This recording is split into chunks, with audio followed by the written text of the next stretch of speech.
Je suis très heureux de retrouver le Centrafrique où j'ai vécu et où je suis venu déjà un certain nombre de fois. Je viens avec une mission de 3 sénateurs français. Nous venons faire le point de la situation en Centrafrique, voir comment nous pouvons être utiles pour le Centrafrique, car nous sommes très attachés à ce que votre pays retrouve sa stabilité et qu'il puisse redémarrer. Et pour l'instant, nous venons tout juste de descendre de l'avion, donc nous n'avons pas encore de perception, mais nous avons 3 jours qui vont être très denses puisque nous allons rencontrer de nombreuses personnalités centrafricaines. Quand il y a une tradition du Sénat français d'aider à la mise en place de nouveaux Sénats. Par conséquent, nous demanderons au président du Sénat français ce que nous pouvons faire pour aider à la mise en place du Sénat centrafricain, bien évidemment. Quand on met en place une assemblée, il faut évidemment aider à former les parlementaires, aider à former le personnel du Parlement. Et puis au-delà de tout ça, nous sommes venus voir où en sont les problèmes du Centrafrique, où en sont les problèmes de sécurité. Comment le gouvernement peut-il asseoir son autorité sur l'ensemble du pays? Comment on peut préserver l'unité et l'intégrité territoriale du Centrafrique et voir aussi si la situation économique s'améliore, parce que vous avez absolument besoin d'améliorer votre situation économique pour créer des emplois et de la richesse dans le pays.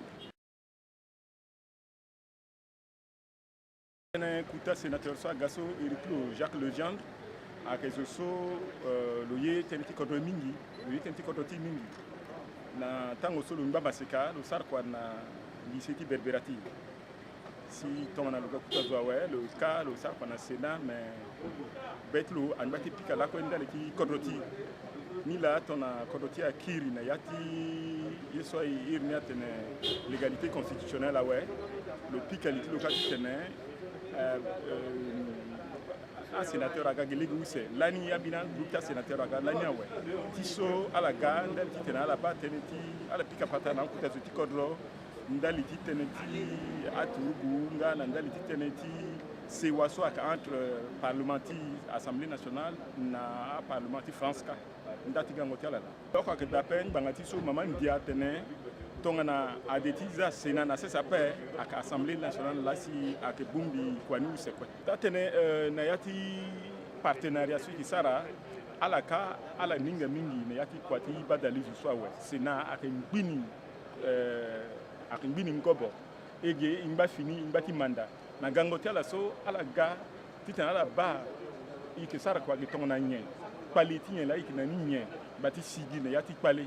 ala gati bani ala gangati ba iki matere na munju franji so agege so tonga na nye ala gangati ba teneti aturbu so si anbati son liti so teneti sécurité so agéduté ngana nye bangati so kana kotropoto franji so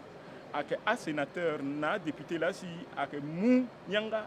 na gofromatika tene mu maboko na zuti koto tonga so titeno sari tonga so donc ndati gangotia la sola alaga alake gwande tiba ambati ala munju franji so akegi mais alake waranga anbini a waporo soti kodoti tongna zigele adologele na madame sama panza alake bande ala kwe bangatinye alake bazo so tinga tenitien la tondati sarngoni fal so titeni siriri agana kodoti donc ala gana teniti siriri ala gana teniti sécurité ala gana teniti mango tereti a parlement tene utaso ala gati pikangoni sula